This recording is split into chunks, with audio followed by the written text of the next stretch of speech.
करीब 200 साल पुरानी बात है। जापान के दो राज्यों के बीच में युद्ध छिड़ गया। छोटा जो राज्य था बहुत भयभीत था, बहुत डरा हुआ था, उसका हारना तय था।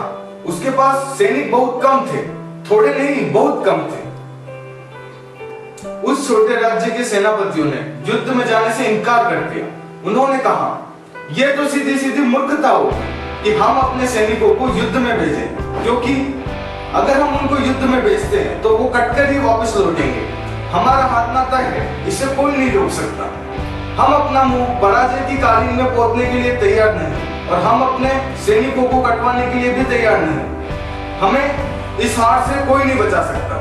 सम्राट भी कुछ नहीं कर सकता था। बात सत्य थी, आंकड़े सच थे। तब गांव में बसे एक फकीर के पास जाकर सम्राट ने प्रार्थना की कि आप मेरी सेना के सेनापति बन जाओ। यह बात सेनापतियों को समझ में ना आई। जब सभी सेनापति युद्ध में जाने से इनकार कर रहे हो, तब ऐसे आदमी, ऐसे फकीर को युद्ध के लिए आगे बढ़ाना, जिसे कभी युद्ध का कोई अनुभव नहीं, जिसने कभी युद्ध कोई करा नहीं, जिसने युद्ध की बात तक भी नहीं करी, यह बात बहुत अव्यावहारिक थी और यह एक अव्यावहारिक आदमी को आगे कर देने जैसा था। लेकिन फकीर राजी हो गए। जहां व्यवहारिक लोग पीछे हो जाते हैं, वहां अव्यवहारिक लोग आगे आ जाते हैं। जहां समझदार पीछे हो जाते हैं, वहां जिन्हें कोई अनुभव नहीं, वो आगे हो जाते हैं। फकीर राजी था। राजा भी मन में कुछ डरा, लेकिन ठीक था। हारना भी था तो मरकर हारना। फकीर के साथ सैनिकों को जाने में बड़ी हड़बड़ाहट हो रही थी, लेकिन फकीर के जोश को देखकर सैनिकों को युद्ध में जाना पड़ा। सेनापति भी सैनिकों के पीछे हो गए कि देखिए होता है क्या। जहां दुश्मन के पहाड़ थे, वहां फकीर ने अपनी सेना को रोका और कहा, इससे पहले हम युद्ध में जाएं, एक बार भगवान से हम आशीर्वाद ले लें, उनसे पूछ लें कि हमें युद्ध में जाना चाहिए या नहीं। अगर वो कहते हैं कि हमें युद्ध में जाना चाहिए, तो हम युद्ध के लिए आगे बढ़ जाएंगे और अपने दुश्मन को हरा के वापस लौटेंगे। और अगर भगवान चाहते हैं कि हम युद्ध में ना जाएं, तो हम यहीं से वापस घर की ओर लौट जाएंगे। सभी सैनिक मंदिर के बाहर आशा से खड़े हो गए। फकीर मंदिर के अंदर गया, भगवान से हाथ जोड़कर आंखें बंद कर प्रार्थना करने लगा। फिर बाहर आके अपने खीसे से एक सिक्का निकाला और भगवान से कहने लगा, ये सिक्का मैं फेंकता हूं, अगर ये सीधा गिरा तो मैं समझूंगा कि हमारी जीत होगी और हम दुश्मन को हराने युद्ध में आगे बढ़ जाएंगे। और अगर ये उल्टा गिरा तो हम समझेंगे कि हमारी हार होगी और हम वापस अपने घर राजा के पास चले जाएंगे और कहेंगे कि व्यर्थ में सर कटवाने से कोई सार नहीं, हमारी जीत नहीं हो सकती है। भगवान का भी यही कहना है। सैनिकों ने गौर से देखा, उसने सिक्का फेंका, सिक्का कड़ी धूप में चमका और नीचे गिरा।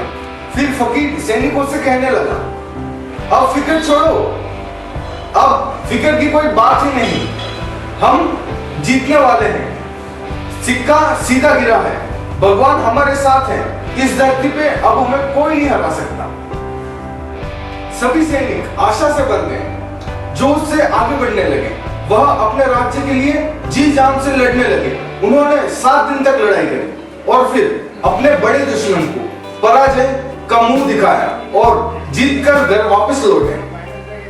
उस छोटे राज्य के लोगों को इस बात पर विश्वास होने में भी मुश्किल हो रही थी कि हम इतनी बड़ी प्रजा को ऐसे ही हराकर आ सकते हैं क्या।